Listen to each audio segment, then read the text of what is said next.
श्रोताबंधु नमस्कार। ए मासर बेतार साहित्य पत्रिका साहित्य संसद को आपण मानकु सारस्वत स्वागत।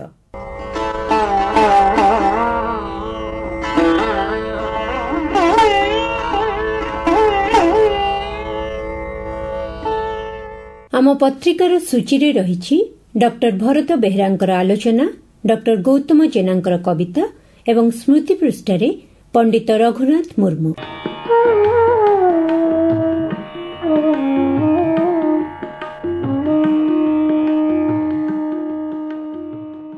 एथर संपादकीय साहित्य सभ्यतार कथा कही थाए, भावनार रूपांतर होइथाए साहित्य रे। एहा सार्वजनीन तथा सर्वकालिक समयर वास्तव चित्र चित्रित होइथाए साहित्य रे। एहा मानविक प्रगतिर एकमात्र साक्षी। एथिरे शब्द गुड़िक जीवन्यास पाइला परे गोटी गोटी करी बखाणी पकांती घटना गुड़िको। साहित्य स्थूलरे सृजनशील रचनार शब्दलिपि, पुणी सूक्ष्मरे जीवनर सूक्ष्माति सूक्ष्म भावगीते। सामाजिक परिवर्तन सहित शाब्दिक प्रतिफलन को नहीं काव्यिक धारा सृष्टि हुए साहित्य रे। एहीपरि एक विप्लव धारार जन्म होइथिला 1935 मसीहारे नवजुग साहित्य संसद प्रतिष्ठा हेबा सहित 1936 मसीहा एई मे मासरे नवजुग साहित्य संसदर मुखपत्र आधुनिक प्रकाशित होइथिला एवं ओडिया साहित्य रे प्रगतिशील धारार एक सांघिक हुंकार गुंजरित होइथिला। एही काव्य स्वर रे आत्मिक परिवर्तन सहित रूपकल्प चित्रकल्पर व्यवहार, शब्द विन्यास, रचना शैली रे परिवर्तन को नहीं जो साहित्य सृष्टि होइथिला एहार नाम थिला प्रगतिवादी साहित्य। एवं एहार पुरोधा मानक मध्यरे थिले भगवती चरण पाणिग्राही, सचिदानंद राउतराय, अनंत पट्टनायक, कालिंदी चरण पाणिग्राही, मनमोहन मिश्र, रघुनाथ दास, रामप्रसाद सिंह, कृष्णचंद्र त्रिपाठी आदि मानव दरदी स्रष्टागण। तेणु ए जुगर साहित्य रे थिला मानवतावादर तथा संवेदनशीलतार अकुहा कथा। ए जुगर स्रष्टागण तत्कालीन समाजर मनीष मानक कथा कहिथिले। मनीषर सुख दुख को अंगे निभेइथिले। निर्जीव कागजरे शब्द गुड़िको करि देइथिले जीवंत। शब्द छुईले लागिबो, शब्द नुहे नुआ मनीष। सची राउतरायଙ୍କ भाषारे मु सची राउतरा नुहे टागोर बासेली, मु एई माटीर धरा आउ आकाशर कवि। काम नुहे मोर खाली आंकिबा कागजर छवि, पेशादार गायक मु नुह। तुमे मोर छापा बही जेतेबेले छुओ छुओ नुआ मनीषर छाती, एई पृथ्वीर सबु मनीष जाति।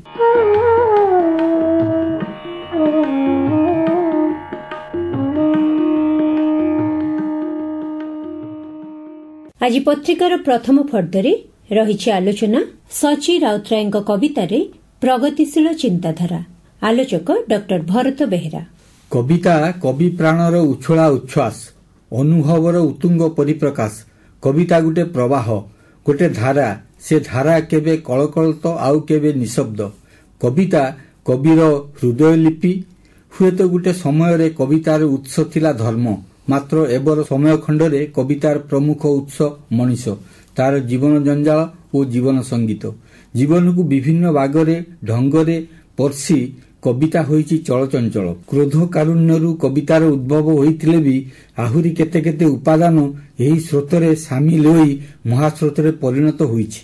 वास्तविक कविता हेउची कविर हृदय लिपि और जीवन लिपि। अन्य विभाग अपेक्षा गीत, कविता, संगीत और नाटक सीधासलख पाठक और श्रोतार हृदय को अवचेतन को प्रवेश करि थाए। जेकोसी रस राग छंदरे यह परिवेशित हेउ पछे सेमानक हृदय को भेद करि थाए। कवि सची राउतराय थिले बहुप्रसु स्रष्टा। उभय पद्य और गद्य क्षेत्र रे तांकर थिला गभीर प्रवेश। तांको कवितार दिगंत भूमिरु अंतरिक्ष पर्यंत परिव्याप्त। सेही परिसर रे थाए गाँ गाँ जीवन, जीवन संग्राम रे लहुलवाण हेउतिबा सबातल मनीषर कषण, मध्यवितर महास्वप्न। प्रत्येक वस्तु, प्रत्येक दृश्य और प्रत्येक घटना उपरे तांकर थिला मौलिक चिंता भावना।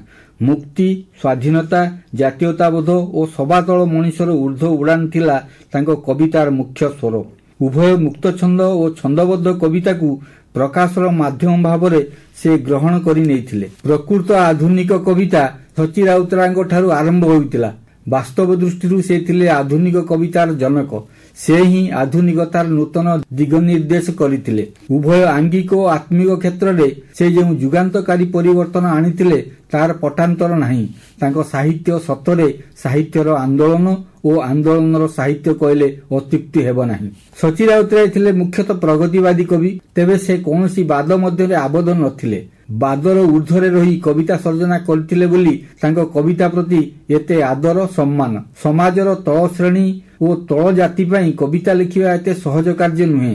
ଯାହା ସେ କରିପାରିଥିଲେ ସେହି ବର୍ଗର ମଣିଷ ପାଇଁ କଲମ ଚାଳନା କରିଥିବାରୁ ତାଙ୍କୁ କମ୍ ମୂଲ୍ୟ ଦେବାକୁ ପଡ଼ିନଥିଲା। ସେଥିଲାଗି ଏକାଧିକ ବାର କାରାବାସ ଭୋଗ କରିଥିଲେ। କବିଙ୍କର ଛନ୍ଦବଦ୍ଧ କବିତା ଯେତିକି ମର୍ମସ୍ପର୍ଶୀ, ମୁକ୍ତ ଛନ୍ଦର କବିତା ମଧ୍ୟ ତାଠାରୁ ଅଧିକ ଆଲୋଡ଼ନକାରୀ। ତାଙ୍କ ଚେତନା ଜଗତକୁ ଆକଳନ କରିବା ଏତେ ସହଜ ନୁହେଁ। ତାର ଏକ ବିସ୍ତୃତ ଆଲେଖ୍ୟ ଏମିତି। ଖୋର୍ଦ୍ଧା ଭଳି ଏକ ସଂଗ୍ରାମୀ ଅଞ୍ଚଳର ଛୋଟିଆ ଗାଁ ଗୁରୁଜଙ୍ଗରେ ଭୂମିଷ୍ଠ ହୋଇଥିଲେ କବି। ଗାଁର ମାଟି, ପାଣି, ପବନ, ନଈ ନାଳ ପ୍ରତି ତାଙ୍କର ଥିଲା ଯଥେଷ୍ଟ ଶ୍ରଦ୍ଧା ଓ ଆନ୍ତରିକତା। ତାର ପର୍ଯ୍ୟାପ୍ତ ପ୍ରମାଣ ତାଙ୍କ କବିତାରେ ଉପଲବ୍ଧ। କବିଙ୍କର ବହୁ ଚର୍ଚ୍ଚିତ ଛୋଟ ମୋର ଗାଁଟି କବିତା ହେଉଛି ସ୍ୱାଧୀନତା ପୂର୍ବବର୍ତ୍ତୀ ଗାଁର ମାନଚିତ୍ର। ସେହି ଗାଁରେ କାବ୍ୟ ନାୟକଙ୍କର ଜନ୍ମ ଏବଂ ଅବଶେଷରେ ତାଙ୍କ ଜୁଇ ସେହି ଗାଁ ଶ୍ମଶାନରେ ଜଳିବ ବୋଲି ଘୋଷଣା କରନ୍ତି। ଜଳିବ ପୁଣି ସେହିଠି ଶେଷେ ମୋହରି ଚିତା ନିଆଁଟି ଛୋଟ ମୋର ଗାଁଟି। ସମ୍ପୃକ୍ତ ପଲ୍ଲୀଶ୍ରୀ ଗ୍ରନ୍ଥରେ କାବ୍ୟନାୟକ ବିଂଶ ଶତାବ୍ଦୀର ପ୍ରଥମାର୍ଦ୍ଧରେ ଗ୍ରାମ୍ୟ ସକାଳର ଏକାଧିକ ଦୃଶ୍ୟକୁ ତାଙ୍କ କବିତାରେ ସ୍ଥାନିତ କରିଛନ୍ତି। ସିନ୍ଦୁରା ଫାଟିବା ପୂର୍ବରୁ ଝିଅ, ବୋହୂ, ଭୁଆସୁଣୀ ସମେତ ପୁରୁଷ ଲୋକ ବି ବିଛଣା ଛାଡ଼ିବା ଥିଲା ନୈତିକ କର୍ତ୍ତବ୍ୟବୋଧ। ସେଥିରେ ବିଳମ୍ବ ହେଲେ କଟୁକଥା ଶୁଣିବାକୁ ପଡୁଥିଲା। ମୋଟରେ ପଲ୍ଲୀ ସଞ୍ଜ, ପଲ୍ଲୀ ସକାଳ, ଗ୍ରାମସଭା ଓ ଜମିଦାରଙ୍କର କଷଣ ହେଉଛି ଏହି ଗ୍ରନ୍ଥର ମୂଳ ସ୍ୱର। ଅତ୍ୟାଚାର ପିଷ୍ଟ ସମାଜର ଚାଷୀ ଓ ସବାତଳ ମଣିଷଙ୍କ ପ୍ରତି କାବ୍ୟନାୟକ ଅଜସ୍ର ସହାନୁଭୂତି ଅଜାଡ଼ି ଦେବା ସଙ୍ଗେ ସଙ୍ଗେ ସଚେତନ ହେବା ପାଇଁ ଆହ୍ୱାନ ଦେଇଛନ୍ତି। ସେମାନଙ୍କ ଦୁର୍ଦ୍ଦିନର ଚିତ୍ର କବିଙ୍କର କବିତାରେ ଉପଲବ୍ଧ। ଆପଣଙ୍କୁ ଶ୍ରମିକର କବି ବୋଲି କେବଳ ସଚୀ ରାଉତରାୟ ହିଁ ଉଚ୍ଚାରଣ କରିପାରନ୍ତି। ସେମାନଙ୍କ ପ୍ରତି ସମର୍ଥନ ଓ ସହାନୁଭୂତିର ହାତ ବଢ଼ାଇ ଦିଅନ୍ତି କବି ରାଉତରାୟ। କାବ୍ୟପୁରୁଷ ସାଧାରଣ ଶ୍ରମିକଙ୍କ ଦୁର୍ଦ୍ଦଶା ଓ ପୀଡ଼ା ପ୍ରତି ସମ୍ବେଦନଶୀଳ ହେବା ସଙ୍ଗେ ସଙ୍ଗେ ଦ୍ୱାଦଶ ଶତାବ୍ଦୀରେ ନିର୍ମିତ କୋଣାର୍କ ମନ୍ଦିରର ଶ୍ରମିକ କାରିଗରଙ୍କର ମାନସିକ ଶାରୀରିକ ନିର୍ଯାତନା ଯାହା ପ୍ରକାଶ କରିଛନ୍ତି ତାହା ତାଙ୍କ ଚିନ୍ତା ଭାବନା ହୃଦୟର କଥା ନିଶ୍ଚୟ। କେତେ ମଜଦୁର ଗର୍ଦ୍ଧବ ପରି ବହି ବହି ଶେଳା ଭାର, ବଙ୍କା କଲେଟି ନିଜ ମେରୁହାଡ଼ ହିସାବ କି ଅଛି ତାର, କେତେ ଯେ ବଟାଳି ନିହାଣ ମୁଗୁର ରଜାର ହୁକୁମ ମାନି, କଳା ମୁଗୁନିର ଦିହରୁ ରକତ ପୁଷେ ପୁଷେ କଲା ପାଣି, ମୂଲିଆର ଆଖି ନେଇ ମୁଁ ଦେଖିଛି ସେଇ ମନ୍ଦିର ରୂପ ବ୍ୟଥାର ଆରତି ଦେଇ। ଅନୁରୂପ ଭାବରେ ଶ୍ରମିକର ଶ୍ରୀପଞ୍ଚମୀ ଓ ଶ୍ରମିକ କବି କବିତାରେ ସାଧାରଣ ଶ୍ରମିକକୁ ଦେବଦେବୀଙ୍କର ସୃଷ୍ଟି ରହସ୍ୟ ଉତ୍ଥାପନ କରିବା ସଙ୍ଗେ ସଙ୍ଗେ ସେମାନଙ୍କ ପ୍ରତି ହେଉଥିବା ଅନାଦର ଦୃଷ୍ଟିକୁ ପ୍ରାଞ୍ଜଳ ଭାବରେ ଉଚ୍ଚାରଣ କରିଛନ୍ତି। ଶ୍ରମିକ ଶ୍ରେଣୀ ପ୍ରତି ଏତେ ଦରଦ ସମ୍ବେଦନା ନଥିଲେ କୌଣସି କବି ତାର ରହସ୍ୟ ଉଦ୍ଘାଟନ କରିବା ପାଇଁ କସରତ କରିବାକୁ ଅମଙ୍ଗ ହେବ ନିଶ୍ଚୟ। ହାୟରେ ମଣିଷ ଆଜିର ମଣିଷ ତ କଥା କହିବା ପାଇଁ, କବିତା ଯେ କେବେ ଦୁନିଆର ଲେଖା ଆଜି ଯାଏଁ ହେଲା ନାହିଁ, ହାତୁଡ଼ି ଶାବଳ କୋଦାଳ କୁଠାର ଲଙ୍ଗଳ ଧରି ହାତେ, ଆମ ଲାଗି ଏହା ଜୀବନ ଯାହାର ସଡୁଥାଇ ଅବିରତେ, ତେଜରେ ଶ୍ରମିକ ଭୟ ଗାଓ ସବୁ ଆଜି ବିଶ୍ୱର ଯେତେ ପୀଡ଼ିତ ପ୍ରାଣର ଜୟ। ଢେଙ୍କାନାଳ ପ୍ରଜାମଣ୍ଡଳ ଆନ୍ଦୋଳନରେ ଆବାଳ ବୃଦ୍ଧ ବନିତାଙ୍କର ସମ୍ପୃକ୍ତି ଓ ସହଯୋଗ ଆନ୍ଦୋଳନକୁ ବିରାଟତ୍ୱ ପ୍ରଦାନ କରିଥିଲା। 12 ବର୍ଷର ବାଳକ ବାଜି ରାଉତଠାରୁ ଆରମ୍ଭ କରି ବୈଷ୍ଣବ ପଟ୍ଟନାୟକଙ୍କର ଯୋଗଦାନ ଥିଲା ଯୁଗାନ୍ତକାରୀ। ସାମନ୍ତ ଓ ସାମ୍ରାଜ୍ୟବାଦୀ ଶାସକଙ୍କୁ ନଦୀ ପାର କରି ନ ଦେବା ପାଇଁ ପ୍ରଜାମଣ୍ଡଳର ନିଷ୍ପତ୍ତି ଥିଲା ଅକାଟ୍ୟ। ସେହି ନିଷ୍ପତ୍ତିକୁ ନାଉରିଆମାନେ କଡ଼ାଗଣ୍ଡା ପାଳନ କରୁଥାନ୍ତି। ଅକ୍ଟୋବର 11 ତାରିଖ 1938 ମସିହା ଭୋର ସମୟରେ ଭୁବନର ନୀଳକଣ୍ଠପୁର ବ୍ରାହ୍ମଣୀ ନଦୀ ଘାଟରେ ଯେଉଁ ଦୁଃଖଦ ଗୁଳିକାଣ୍ଡ ଘଟିଥିଲା ତାହା ରାଜଶାସନର ପତନ ପୂର୍ବର ଦୃଶ୍ୟ କହିଲେ ଅତ୍ୟୁକ୍ତି ହେବ ନାହିଁ। ଏଥିରେ 12 ବର୍ଷର ବାଳକ ବାଜି ରାଉତ ସମେତ ହୁରୁସି ପ୍ରଧାନ, ଗୁରି ନାୟକ, ରଘୁ ନାୟକ, ନଟ ମଳିକ, ଲକ୍ଷ୍ମଣ ମଳିକ ଓ ଫଗୁ ସାହୁ ପୁଲିସ ଗୁଳିରେ ଶହୀଦ ହୋଇଗଲେ। ତା ପରଦିନ ଶହୀଦଙ୍କର ଶବକୁ କଟକ ଷ୍ଟେସନକୁ ଅଣାଯାଇ 7ଟି ବଳଦ ଗାଡ଼ିରେ ଖାନନଗର ଶ୍ମଶାନକୁ ବିରାଟ ଶୋଭାଯାତ୍ରାରେ ନିଆଯାଇଥିଲା। ଶଗଡ଼ ଦାୟିତ୍ୱରେ ଥାନ୍ତି କବି ଅନନ୍ତ ପଟ୍ଟନାୟକ, ସଚୀ ରାଉତରାୟ, ରବି ଘୋଷ, ମୋତିଲାଲ ତ୍ରିପାଠୀ ଓ ଗୋବିନ୍ଦ ମହାନ୍ତି। ଖାନନଗର ଶ୍ମଶାନରେ ଗୋଟିଏ ଜୁଇରେ ସେମାନଙ୍କର ଶବଦାହ ହୋଇଥିଲା। ଜୁଇର ଦାଉ ଦାଉ ନିଆଁ ପାଖରେ ଠିଆ ହୋଇ କବି ସର୍ଜନା କରିଥିଲେ କାଳଜୟୀ କବିତା ବାଜିରାଉତ। ବାଜିରାଉତ କବିତା କବି ସଚୀ ରାଉତରାୟଙ୍କର ଏକ ସାର୍ବକାଳିକ କବିତା, ଯାହା ଚିରକାଳ ପାଠକ, ସମାଲୋଚକ, ଦାର୍ଶନିକ ଓ ଚିନ୍ତାନାୟକଙ୍କ ଚେତନାକୁ ଆନ୍ଦୋଳିତ କରୁଥିବ। ସମ୍ପୃକ୍ତ କବିତାରେ କାବ୍ୟନାୟକ ସମଗ୍ର ସମାଜ ବ୍ୟବସ୍ଥାକୁ ବ୍ୟବଚ୍ଛେଦ କରିଛନ୍ତି। ବିଭିନ୍ନ ପ୍ରାନ୍ତୀୟ ଭାଷାରେ ଏହାର ଅନୁବାଦ ଉପଲବ୍ଧ। ଇଂରାଜୀରେ ଏହା ବୋଟମ୍ୟାନ ବୟ ଏଣ୍ଡ ଅଦର ପୋଏମ୍ସ ଭାବରେ ପ୍ରକାଶିତ ହେବା ପରେ ଆନ୍ତର୍ଜାତୀୟ ମାନ୍ୟତା ଲାଭ କରିଥିଲା। ବାସ୍ତବିକ ବାଜିରାଉତ ଥିଲା ଗୋଟିଏ ଅଗ୍ନିଗର୍ଭା ସ୍ଫୁଲିଙ୍ଗ, ଉଦ୍ବାୟୀ ପିଣ୍ଡ। ତାର କେତେକ ଉଦ୍ଧୃତି ଏମିତି: ଏଡ଼ିକି ସେ ଅମାନିଆ ପିଲା, ଫୌଜର ଗୁଳି ଗୁଳା, ରଜା ଝଡ଼ କିଛି ନ ମାନିଲା, ଧୂଳି ଖେଳ ଛାଡ଼ି ଗୁଳି ଆଗେ ଜୀବନକୁ ହସି ହସି ଦେଲା ସିନା ବାଢ଼ି। ଛୋଟ ପୁଣି ଏଡ଼େ ସେ ବିରାଟ, ଜୀବନ ପାରିଲା ନାହିଁ ରଖି ତାକୁ, ମୃତ୍ୟୁ ତାରେ ଛାଡ଼ିଦେଲା ବାଟ। ଲୁହାର ଫୌଜ ଗଲେ ଫାଟି, ମାଟିର କଙ୍କାଳ ସେ ଯେ କାହିଁ ଗଲା ମାଟି ଖାଲି ମାଟି। କିଏ ଏଇ ବାଜିରାଉତ? କଣ ତାର ଆର୍ଥିକ ସ୍ଥିତି? ବାଜିରାଉତ ଜଣେ ବାପ ଛେଉଣ୍ଡ ପୁଅ। ମା ପର ଘରେ ଧାନ କୁଟି ଗୁଜରାଣ ମେଣ୍ଟାଏ। ଆର୍ଥିକ ଦୁଃସ୍ଥିତିରେ ଜିଇଁଥିବା ଗୋଟିଏ ପରିବାରର ବଳିଦାନ କମ୍ କି? ଭାରତୀୟ ସ୍ୱାଧୀନତା ସଂଗ୍ରାମ ପ୍ରତି ତାର ଅବଦାନ ଚିରକାଳ ସ୍ମରଣୀୟ ହୋଇ ରହିବ। କଳାର ଉପଯୋଗିତା ସମାଜ ପାଇଁ, ଜୀବନ ପାଇଁ ଉଦ୍ଦିଷ୍ଟ। କଳାର ଏହି ଦିଗକୁ କାବ୍ୟପୁରୁଷ ଭଲ ଭାବରେ ହୃଦୟଙ୍ଗମ କରିଥିଲେ। ସେ ଜୀବନକୁ ଗଭୀର ଭାବରେ ଅନୁଶୀଳନ କରି ଏହି ସିଦ୍ଧାନ୍ତରେ ଉପନୀତ ହୋଇଥିଲେ ଯେ କେବଳ ସମାଜକୁ, ଜୀବନକୁ ଅଧ୍ୟୟନ ଓ ବିଶ୍ଳେଷଣ କରିବା କବିର କାମ ନୁହେଁ, ଏହାର ପରିବର୍ତ୍ତନ ପାଇଁ ଉଦ୍ୟମ କରାଯିବା ଏକାନ୍ତ ଆବଶ୍ୟକ। ଜାହାପଲ ସାର୍ତ୍ରେ ମଧ୍ୟ ଅନୁରୂପ ଭାବରେ ଏହି ସିଦ୍ଧାନ୍ତରେ ପହଞ୍ଚିଥିଲେ। ଆମ ସମାଜ ଜୀବନ ନାନା ଅନ୍ଧବିଶ୍ୱାସ, କୁସଂସ୍କାର, ପ୍ରଥା, ପରମ୍ପରାରେ ଆବଦ୍ଧ ହୋଇଥିବା ସମୟରେ ଅନେକ ଧର୍ମୀୟ ବିଦ୍ୱେଷରେ ମଣିଷ ଆଜି ଶ୍ୱାସରୁଦ୍ଧ। ସୁତରାଂ ଏହାର ପରିବର୍ତ୍ତନ ଅବସମ୍ଭାବୀ। କବି ଏହି ଦାୟିତ୍ୱକୁ ଆପଣା କାନ୍ଧକୁ ନେଇ ବଜ୍ର ଗମ୍ଭୀର ସ୍ୱରରେ ଉଚ୍ଚାରଣ କରିଛନ୍ତି: ଏଇ ଯେ ଆସୁଛି ଝଡ଼, କର ସଖୀ ତାରେ ନମସ୍କାର। ତାପଦେ ପ୍ରଣତି ବାଢ଼େ ଗିରିବନ ନଦୀ ପାରାବାର। ଏ ଝଡ଼ ଦେଇଛି ସଖୀ ତୁମକୁ ଯେ ମୋର ପରିଚୟ, ଭାଙ୍ଗିବାର ମନ୍ତ୍ର ସାଥେ ଗଢ଼ିବାର ଭୂମିକା ଅକ୍ଷୟ। ବସ୍ତୁତ ଲେଖିବା ହେଉଛି ଯେକୌଣସି କବି ଲେଖକର କର୍ମ। ସ୍ରଷ୍ଟାର ଧର୍ମ ପୁଣି କଣ? ଏହାକୁ ଅନ୍ୟ ଶବ୍ଦରେ ସାହିତ୍ୟର ଆନ୍ଦୋଳନ ଓ ଆନ୍ଦୋଳନର ସାହିତ୍ୟ ଭାବରେ ଅଭିହିତ କରାଯାଇଥାଏ। କବି ସମ୍ବେଦନଶୀଳ ହୋଇଥିବାରୁ ସମସ୍ତଙ୍କର ମଙ୍ଗଳ ତାର କାମ୍ୟ। ସମାଜ ଯେହେତୁ ବହୁଧା ବିଭକ୍ତ, ବୈଷମ୍ୟ, ଶୋଷଣ, କଷଣ ଓ ପୀଡ଼ନ କବଳରୁ ମଣିଷ ମୁକ୍ତି ଚାହେଁ। ଏହି କାର୍ଯ୍ୟ ଲେଖା ମାଧ୍ୟମରେ ଅସମ୍ଭବ। ସୁତରାଂ କବିକୁ କିଛି ସାମାଜିକ କାର୍ଯ୍ୟକଳାପରେ ଯୋଗଦାନ କରିବାକୁ ହେବ। ତାରୁଣ୍ୟରେ କବି ରାଉତରାୟ ସର୍ଜନାରେ ନିମଗ୍ନ ରହି ମଧ୍ୟ ସାମାଜିକ କାର୍ଯ୍ୟକଳାପରେ ଭାଗ ନେଇ ଏକାଧିକବାର କାରାବାସ ଭୋଗ କରିଥିଲେ। ଯେଉଁ କବି କଳାକାରମାନେ ଉଭୟ କବିକର୍ମ ଓ କବିଧର୍ମ ନିଭେଇଛନ୍ତି, ସେମାନେ କଷଣର ପଞ୍ଝାରେ ସରବ୍ୟ ହୋଇଛନ୍ତି। ଏମିତିକି ଫାଶୀଦଣ୍ଡରେ ଦଣ୍ଡିତ ହୋଇଥିବାର ବହୁ ଦୃଷ୍ଟାନ୍ତ ଇତିହାସରେ ଲିପିବଦ୍ଧ। ଗୃହଯୁଦ୍ଧ ଓ ବିଶ୍ୱଯୁଦ୍ଧରେ ଯେତେ ଲୋକ ନିହତ ହୋଇନାହାନ୍ତି, ତାଠାରୁ ଅଧିକ ସଂଖ୍ୟକ ଲୋକ ଧର୍ମଯୁଦ୍ଧ, ଦଙ୍ଗା ଓ ଗୋଷ୍ଠୀ କନ୍ଦଳରେ ନିହତ ହୋଇଛନ୍ତି। କଲିକତା ମାଟିଆ ବୁର୍ଜ ଦଙ୍ଗାର ବିଭତ୍ସ ହୃଦୟ ବିଦାରକ ଦୃଶ୍ୟ କାବ୍ୟପୁରୁଷର ମର୍ମକୁ ଭେଦ କରିଛି। ତାଙ୍କ ମନରେ ଭାବାନ୍ତର ସୃଷ୍ଟି ହୋଇଛି। ତତ୍କାଳ ତାଙ୍କ ହୃଦୟକୁ ମଣିଷ ଓ ପଶୁ ମଧ୍ୟରେ ଥିବା ପାର୍ଥକ୍ୟ ଉଜାଗ୍ରତ କରିଛି। ବରଂ ପଶୁ ଜଗତରେ ବାଦ ଇଜିମ୍ ଅନୁପସ୍ଥିତ ଥିବାରୁ ସେମାନେ ଅଧିକ ସ୍ୱାଧୀନ, ଅଧିକ ମୁକ୍ତ ଓ ପରିଚ୍ଛନ୍ନ। ଏକତ୍ର ବାସ ସେମାନଙ୍କର ଧର୍ମ।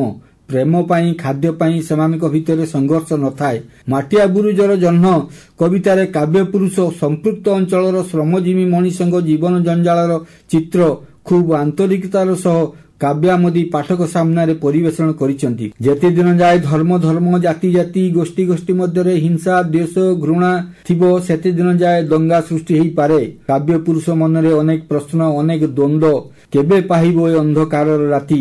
କହ କହ ହେଲାଣି ପାହାନ୍ତି, ନାଁ ଅଛି ରାତି, ଆଗର ସେ କଳା ଘୁମ ଅଜଗର ରାତି। ରାଉତରାୟଙ୍କ କବିତାର ଉଡ଼ାଣ ଭୂମିରୁ ଅନ୍ତରିକ୍ଷ, ଉତ୍ତରରୁ ଦକ୍ଷିଣ, ପୂର୍ବରୁ ପଶ୍ଚିମ ଓ ବରୁଣାଇ ପାହାଡ଼ ଗୁମ୍ଫାରୁ ବର୍ଲିନ ସହର ପର୍ଯ୍ୟନ୍ତ ପରିବ୍ୟାପ୍ତ। କବି ରାଉତରାୟ ବିଶ୍ୱର ବିଭିନ୍ନ ଦେଶ ଭ୍ରମଣରେ ଯାଇଛନ୍ତି। ଓଡ଼ିଶାର କଳା ସାହିତ୍ୟକୁ ବିଦେଶରେ ପରିବେଷଣ କରିଛନ୍ତି। ସେହି ଦେଶର ମାମୁଲି ମଣିଷର ପୀଡ଼ା, ବେଦନା, ବଞ୍ଚନା ଓ ସଂଗ୍ରାମର ସ୍ୱରକୁ ସଶକ୍ତ ଶବ୍ଦରେ ପ୍ରକାଶ କରିଛନ୍ତି। ଆନ୍ତର୍ଜାତୀୟ ଘଟଣାବଳୀ ସମ୍ପର୍କରେ ଆପଣାର ନିର୍ଭୀକ ମତ ଉପସ୍ଥାପନ କରିଛନ୍ତି। ପତାକା ଉଲ୍ଲାହ ନାହିଁ, ଏ ପତାକା ନୁହେଁ ସାଲୁକନା, କୋଟି କୋଟି ମଣିଷର ରକ୍ତେ ତାହା ଲାଲ, ଭୁକି ଦୁଃଖୀ ଶୋଷିତର ଆଶାର ମଶାଲ, ସେ ମୁକ୍ତିର ବାନା, ପୃଥିବୀର ଭାରସାମ୍ୟ ଶତାବ୍ଦୀର ଶେଷ ସାଲିଆନା। ସଚୀ ରାଉତରାୟଙ୍କ କବିତା କେବଳ ତଳ ଶ୍ରେଣୀ ମଣିଷର ପ୍ରତିଭୁ ନଥିଲା, ମଧ୍ୟବିତ୍ତ ଶ୍ରେଣୀ ମଧ୍ୟ ତାଙ୍କ କବିତାରେ ବିଚରଣ କରୁଥିଲେ। କହିବା ବାହୁଲ୍ୟ, ଭାରତୀୟ ଅର୍ଥବ୍ୟବସ୍ଥାରେ ଶିଳ୍ପାୟନର ଅସଲ ପ୍ରଭାବ 1965 ମସିହାରୁ ଅନୁଭୂତ ହୋଇଥିଲା। ଏହି ସମୟରେ ବ୍ୟାପକ ଶିଳ୍ପାୟନ ଯୋଗୁଁ ମଧ୍ୟବିତ୍ତ ଓ ନିମ୍ନବିତ୍ତ ବର୍ଗର ଉଦ୍ଭବ ହେଲା। ଚାକିରିଆ ଶ୍ରେଣୀ ସୃଷ୍ଟି ହେବା ଯୋଗୁଁ ମଣିଷ ଜୀବନର ପରିବର୍ତ୍ତନ ଆରମ୍ଭ ହେଲା। କବିଙ୍କର ବହୁ ଚର୍ଚ୍ଚିତ କବିତା ପ୍ରତିମା ନାୟକ ତାର ଗୋଟେ ଉଜ୍ଜ୍ୱଳ ଦୃଷ୍ଟାନ୍ତ। ଭାଜିଗଲା ବାହାଘର ଦର୍ଶନରେ ପଢୁଥିଲା ଏମେ, କେଜାଣିବା ପଡିଥିବ ଜୀବନରେ ଥରେ ଅଧେ ପ୍ରେମେ। ତାହାପରେ ପିତୃହାନି ଋଣଭାର ପୁଣି ଗୃହ ଭେଦ, ଦର୍ଶନର ଗ୍ରନ୍ଥେ ତାର ପକାଇଲା ଚିରପୂର୍ଣ୍ଣ ଛେଦ। ସପ୍ଲାଇରେ ନେଇଛି ଆଶ୍ରୟ, ଦରମାଟା ମନ୍ଦ ନୁହେଁ ଏଇ ତାର ଦୀର୍ଘ ପରିଚୟ। ଜୀବନର ତାଳନା ଓ ଜଞ୍ଜାଳ ପ୍ରତିମା ନାୟକର ସ୍ୱପ୍ନକୁ ଭାଙ୍ଗି ଚୁରମାର କରିଦେଇଛି। ସଚ୍ଚି ରାଉତରାୟଙ୍କ ସର୍ଜନାରେ ଉଭୟ କାରୁକାର୍ଯ୍ୟ ଏବଂ କାରୁକାର୍ଯ୍ୟ ବିହୀନ କବିତା ପରିଦୃଷ୍ଟ ହୁଏ। ସେଥିପାଇଁ ସବୁ ବର୍ଗର କବି, ଲେଖକ ଓ ପାଠକଙ୍କୁ ତାଙ୍କ କବିତା ମୁଗ୍ଧ କରିଥାଏ। ସେ ମଧ୍ୟ ନୂତନ କବିତାର ସର୍ଜକ। ବାକ୍ ରୀତି ସଙ୍ଗେ କାବ୍ୟିକ ରୀତିର ସମନ୍ୱୟ ଘଟାଇବା ଏବଂ ନୂତନ ଜୀବନର ପ୍ରତିନିଧିତ୍ୱ କରିବା ହେଉଛି ତାଙ୍କ କବିତାର ମୂଳ ମନ୍ତ୍ର। କବିତାର ସ୍ଥାୟୀ ସୌନ୍ଦର୍ଯ୍ୟ ବୃଦ୍ଧି ପାଇଁ ପ୍ରତୀକ ଓ ଚିତ୍ରକଳ୍ପ ଦୁଇଟି ମାଇଲ ଖୁଣ୍ଟ। ଚିତ୍ରକଳ୍ପର ବ୍ୟବହାର କବିତାକୁ ଅଭିନବତ୍ୱ ପ୍ରଦାନ କରିଥାଏ। ଚିତ୍ରକଳ୍ପର ବହୁଳ ସମାବେଶ କବିତାର ଶକ୍ତି ଓ କ୍ରମ ବୃଦ୍ଧି କରିଥାଏ। ବିଂଶ ଶତାବ୍ଦୀର ଦ୍ୱିତୀୟାର୍ଦ୍ଧରେ ବହୁ ଓଡ଼ିଆ କବି ସେମାନଙ୍କ କବିତାରେ ଚିତ୍ରକଳ୍ପର ବ୍ୟବହାର କରିଛନ୍ତି। ସେମାନେ ହେଲେ ସଚ୍ଚି ରାଉତରାୟ, ରମାକାନ୍ତ ରଥ, ଗୁରୁପ୍ରସାଦ ମହାନ୍ତି, କୃଷ୍ଣଚରଣ ବେହେରା ଓ ଭାନୁଜୀ ରାୟ ପ୍ରମୁଖ। ସଚ୍ଚି ରାଉତରାୟଙ୍କ କବିତାରେ ବ୍ୟବହୃତ ଚିତ୍ରକଳ୍ପର ପ୍ରୟୋଗ ଏମିତି: ବାହାରେ କଳହରତ ଭିକାରୀ ଦିଜଣ, ଉପରେ ଟିଣର ଜହ୍ନ ଯାଏ ବୁଡ଼ି, ଇଷତ୍ କୁହୁଡ଼ି କଦମ୍ବ ଫୁଲିଆ ଜହ୍ନ ଆସି ହେଲାଲ ନାଲ, ମନେ ହୁଏ ଏକ ମୃତ ହରିଣର ଚାଲ, ଢାଙ୍କିଏ ପୃଥିବୀ ପାହାଡ଼ ନଦୀ ବି। ବାସ୍ତବିକ ମାଟିର ମହାକବି ସଚ୍ଚି ରାଉତରାୟ ଜୀବନକୁ ବହୁ ଭାବରେ ପଢ଼ିଛନ୍ତି, ବୁଝିଛନ୍ତି, ପରିଶେଷରେ ସେହିଭଳି ଢଙ୍ଗରେ ବାଢ଼ି ଦେଇଛନ୍ତି। ତଳ ଶ୍ରେଣୀ ମଣିଷ ପ୍ରତି ତାଙ୍କ ଦରଦର ପଟାନ୍ତର ନାହିଁ। ସତରେ ସେ ହିଁ ମାଟିର ମହାର୍ଘ କବି।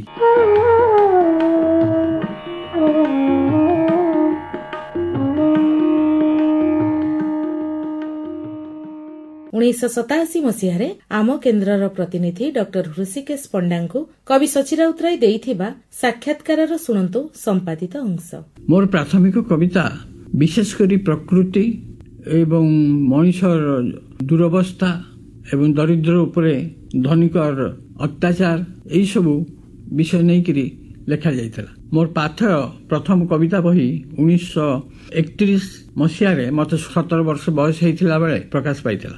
ସେଥିରେ ଦାର୍ଶନିକ ଦୃଷ୍ଟିକୋଣ ସମ୍ପନ୍ନ କବିତା ଥିଲା ସତ, କିନ୍ତୁ ତା ସଙ୍ଗେ ସଙ୍ଗେ ଥିଲା এই ଦୁର୍ବଳ ଉପରେ ପ୍ରବଳର ଅତ୍ୟାଚାର ଏବଂ ମାନବିକତାର ପୀଡ଼ନ। ତେଣୁ ମଣିଷର ଦୁରବସ୍ଥା ଏବଂ ମଣିଷ ଉପରେ ମଣିଷର ଅତ୍ୟାଚାର, ଅନାଚାର ଏହିସବୁ ମତେ ପ୍ରଥମ ବୟସରେ କବିତା ଲେଖିବାକୁ ପ୍ରେରଣା ଦେଇଥିଲା। ପ୍ରାକୃତିକ ଦୃଶ୍ୟ ମଧ୍ୟ ମତେ ଆକୃଷ୍ଟ କରିଥିଲା ଏବଂ ମୋର କେତେକ କବିତା ପ୍ରକୃତି ଉପରେ ଲିଖିତ। କାହିଁକିନା ସେତେବେଳେ ଓଡ଼ିଆ କବିତା ଭାରତବର୍ଷ ଏବଂ ଓଡ଼ିଶା ଭିତରେ ହିଁ ସୀମାବଦ୍ଧ ଥିଲା, ଆନ୍ତର୍ଜାତିକ ସୀମା ସ୍ପର୍ଶ କରୁନଥିଲା। ତେଣୁ ଏଇ ସ୍ପେନ୍ କବିତା ମୋର ମନେ ହୁଏ ବୋଧେ ପ୍ରଥମ କବିତା ଯେଉଁଥିରେ ଗୋଟେ ଆନ୍ତର୍ଜାତିକ ଦିଗମଣ୍ଡଳ ପ୍ରତିଫଳିତ ହୋଇଛି। ଦ୍ୱିତୀୟ ବିଶ୍ୱଯୁଦ୍ଧର ପ୍ରଭାବ ମୋର କାବ୍ୟ କବିତାକୁ ବହୁ ପରିମାଣରେ ପ୍ରଭାବିତ କରିଛି। ସବୁଜ ସାହିତ୍ୟ ସେତେବେଳେ ଓଡ଼ିଶାର ଯୁବକମାନଙ୍କୁ ବେଶ ଅନୁପ୍ରାଣିତ କରିଥିଲା, କାରଣ ସେମାନେ ଗୋଟେ ରୋମାଣ୍ଟିକ ଶୈଳୀରେ ଲେଖୁଥିଲେ। କିନ୍ତୁ ରୋମାଣ୍ଟିକ ଭାବଧାରା ବିରୁଦ୍ଧରେ ମୁଁ ମଧ୍ୟ ମନେ ମନେ ଏବଂ ମୋ ଲେଖା ଭିତରେ ଅସନ୍ତୋଷ ପ୍ରକାଶ କରୁଥିଲି ଏବଂ ମୋର ପ୍ରତିବାଦ ମଧ୍ୟ ପ୍ରକାଶ କରୁଥିଲି। ଉଦାହରଣ ସ୍ୱରୂପ ମୋର ସମଗ୍ର ଚିତ୍ରକଳ୍ପ ଉପନ୍ୟାସଟା ହିଁ ସେ ରୋମାଣ୍ଟିସିଜିମ୍ ବିରୁଦ୍ଧରେ ଏକ ଯୁଦ୍ଧ ଘୋଷଣା। ଯେମିତି 1934ରେ ମୁଁ ଯେଉଁ କବିତା ଲେଖିଲି ବନ୍ଦୀର ବନ୍ଦନା ଏବଂ ଶ୍ରମିକର ଶ୍ରୀପଞ୍ଚମୀ, ଏହିସବୁ କବିତାରେ ମୁଁ ଲେଖିଥିଲି ଯେ କବି ରୋମାଣ୍ଟିସିଜିମ୍ ଛାଡ଼ି ସୌଖିନ ସ୍ୱପ୍ନ ବିଳାସ ଛାଡ଼ି ବାସ୍ତବତା ଆଡ଼କୁ ଢଳିବା ଉଚିତ ଏବଂ ମଣିଷର ବାସ୍ତବ ଚିତ୍ର କାବ୍ୟ କବିତାରେ ପରିବେଷଣ କରିବା ଉଚିତ। ସହକାରରେ ଯେଉଁ ସବୁ କବିତା ପ୍ରକାଶ ପାଇଥିଲା ସେ କବିତା ଗୁଡ଼ିକ ସେତେବେଳେ ଓଡ଼ିଶାର ଭାବ ଜଗତରେ ଗୋଟାଏ ବିପ୍ଳବ ସୃଷ୍ଟି କରିଥିଲା। ଯେମିତି ଦୀର୍ଣ୍ଣ ବୁକୁର ସ୍ପନ୍ଦନୁଜାତ ଆରେରେ ସର୍ବହରା କିମ୍ବା ସେଇ ଯୋଉ ବନ୍ଦୀର ବନ୍ଦନା, ଫାଶୀ ଖୁଣ୍ଟ, ଏଇସବୁ ଯୋଉ କବିତା ସେ ସେତେବେଳେ ଓଡ଼ିଆ କାବ୍ୟଧାରାକୁ ରୋମାଣ୍ଟିସିଜିମର କବଳରୁ ମୁକ୍ତ କରି ଏକ ସବଳ ବାସ୍ତବବାଦ ଏବଂ ବିପ୍ଳବବାଦ ଆଡ଼କୁ ନେଇଯିବା ପାଇଁ ଉଦ୍ଦିଷ୍ଟ ଥିଲା, ଯାହାକି ବାକଭଙ୍ଗୀ ସଙ୍ଗେ କାବ୍ୟିକ ଭଙ୍ଗୀର ସମନ୍ୱୟ ଘଟେଇଲା ଏବଂ ଦୈନନ୍ଦିନ ଜୀବନକୁ ଆଣିକରି ମୁଖ୍ୟ ଆସନ ଦେଲା ତେଣୁ କବିତା କବିତା ଭାବରେ ହିଁ ବଞ୍ଚିବ।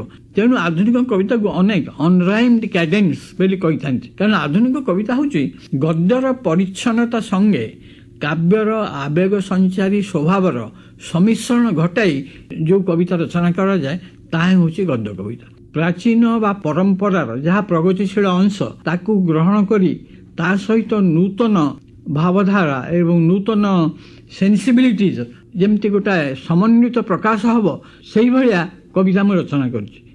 ମୋ କବିତାର କୌଣସି ପ୍ରକାର ଭାବପ୍ରବଣତା ନାହିଁ। ଭାବପ୍ରବଣତା ଯାହା ଅଛି ତାକୁ ଗୋଟେ ନ୍ୟାୟସଙ୍ଗତ ଐତିହାସିକ ପୁରୋଦୃଷ୍ଟିରୁ ପ୍ରକାଶ କରିବା ପାଇଁ ମୁଁ ଚେଷ୍ଟା କରିଛି ଏବଂ ସେଇ ଧାରା ହିଁ ମୋର ମନେ ହୁଏ କବିତାକୁ ଅନେକ ଅସଙ୍ଗତିରୁ ରକ୍ଷା କରିପାରିବ ଏବଂ ଏହାକୁ ପ୍ରକୃତ ଦିଗ୍ଦର୍ଶନ ଦେଇପାରିବ।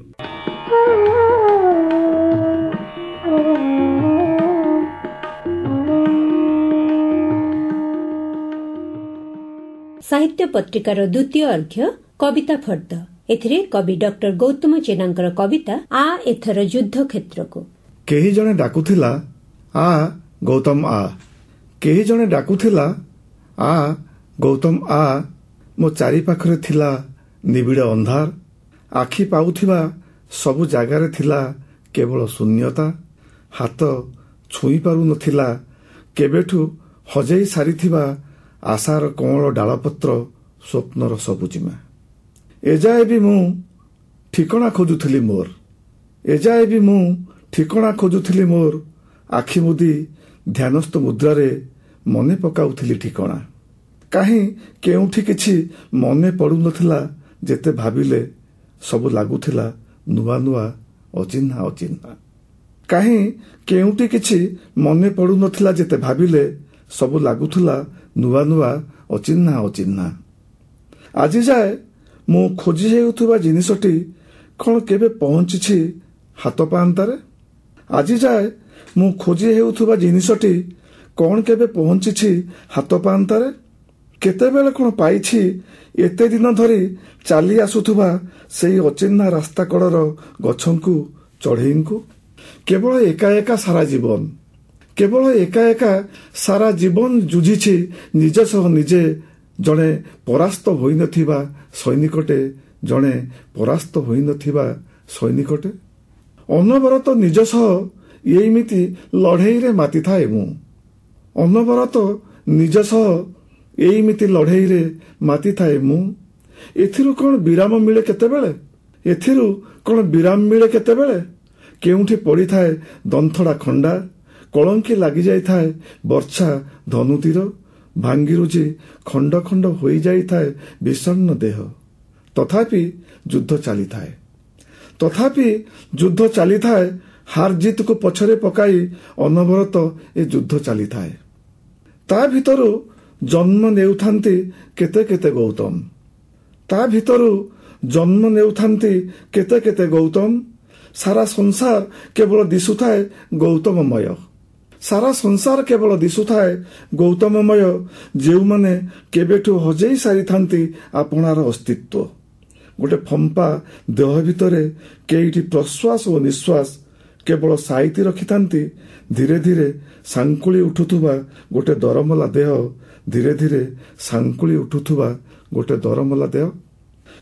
ସବୁଠି ଫୁଲରେ, ପତ୍ରରେ, ଗଛରେ, ମାଟିରେ, ପୁଣି ଋତୁମାନଙ୍କ ଦେହରେ, ତାରାରେ, ଜହ୍ନରେ, ପଞ୍ଚ ତାରକା ହୋଟେଲଠୁ ଭଙ୍ଗା ଚାଳଘର ଯାଏ କେବଳ ଗୋଟିଏ ଧୁନ୍ ବିସ୍ମିତ କରୁଥାଏ ମୋତେ।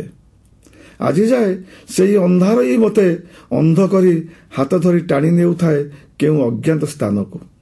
ଆଜି ଯାଏ ସେଇ ଅନ୍ଧାର ହିଁ ମୋତେ ଅନ୍ଧ କରି ହାତ ଧରି ଟାଣି ନେଉଥାଏ କେଉଁ ଅଜ୍ଞାତ ସ୍ଥାନକୁ।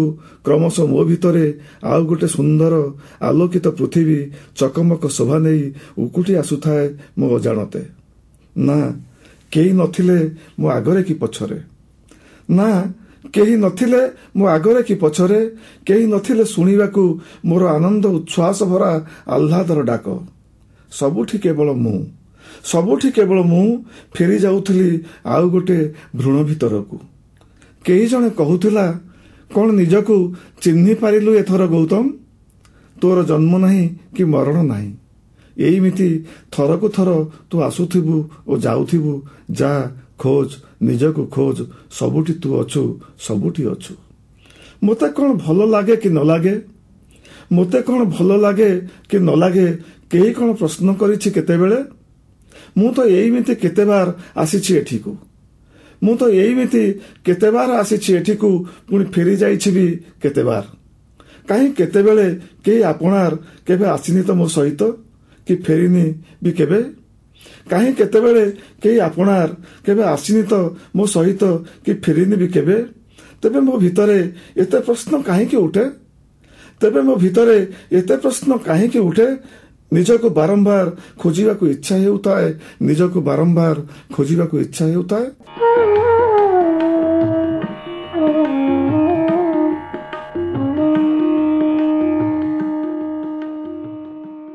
ସାହିତ୍ୟ ପତ୍ରିକାର ଶେଷ ପୃଷ୍ଠାରେ ସ୍ମୃତିରେ ପଣ୍ଡିତ ରଘୁନାଥ ମୁର୍ମୁ।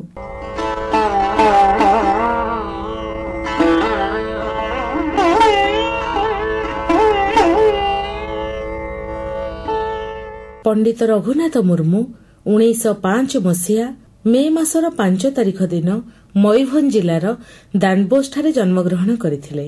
ତିଥି ହିସାବରେ ସେଦିନ ଥିଲା ବୈଶାଖ ପୂର୍ଣ୍ଣିମା। ଗୁରୁ ଗମ୍କେଙ୍କର ସାନ୍ତାଳୀ ସମାଜ, ପରମ୍ପରା, ଭାଷା, ସାହିତ୍ୟ ଓ ସଂସ୍କୃତି ପ୍ରତି ଅବଦାନ ସର୍ବଜନ ବିଦିତ।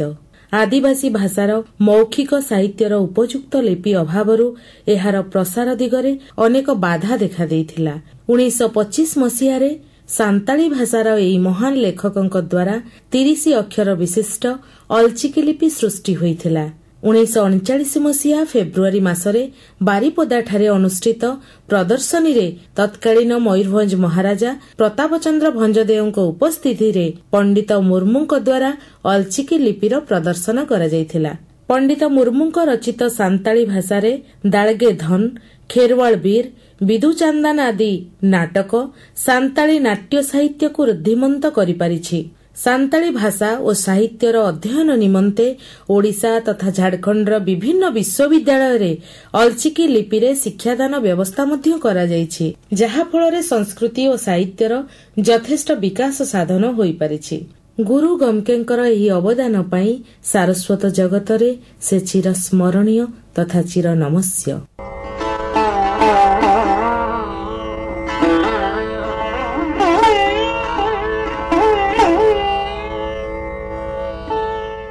ଏଇଠି ଶେଷ କରୁଛୁ ଏ ମାସର ବେତାର ସାହିତ୍ୟ ପତ୍ରିକା ସାହିତ୍ୟ ସଂସଦ। ରହୁଛୁ, ନମସ୍କାର।